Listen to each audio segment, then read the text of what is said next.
for a property investor, the value of their property is based on the income minus expenses and therefore their net operating income. So first, talking about income, what are some maybe income sources that some owners are missing out on? I think the real key, well, in speaking in smaller site properties, I really think the real key is keeping good maintenance on the property. I really think it's as simple as that, where you're having a well-maintained property. Doesn't need to be new, does not need to be renovated, just needs to be well-maintained. Then we're attracting great residents. That is the key. The turnovers are not going to be as expensive. There won't be as many maintenance issues.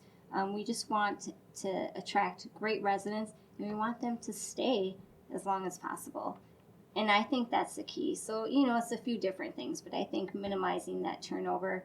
Of course, there's the basics, like there's storage fees and parking fees and pet fees, but we're all doing that already anyways. So I think, again, maintaining the property, attracting a good resident, and keeping them there. Okay. So kind of that tenant retention and avoiding vacancy by just maintaining the property is what you're saying? That is exactly what I'm saying, yep. Okay. That's a good one.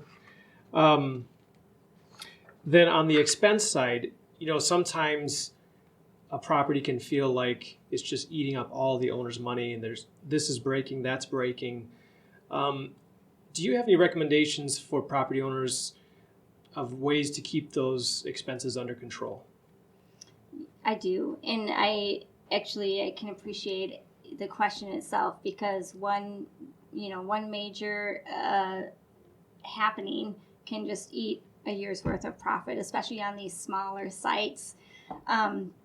So again, I'm going to go right back to the maintenance. Guardian Property Management, we email our owners twice a year about preventative maintenance and gutter cleaning, and simple things that the property owner can do ahead of time just to keep, again, things well maintained makes such a difference. Walking through the property, when Guardian does these preventative walkthroughs, they're photographed, a photograph report, so it'll tell you how old the appliances are, how old is the water heater, what do we need to be thinking about. So if the water heater is getting to be 12 years old, should we replace it now versus a Sunday afternoon when our contractor's on emergency time?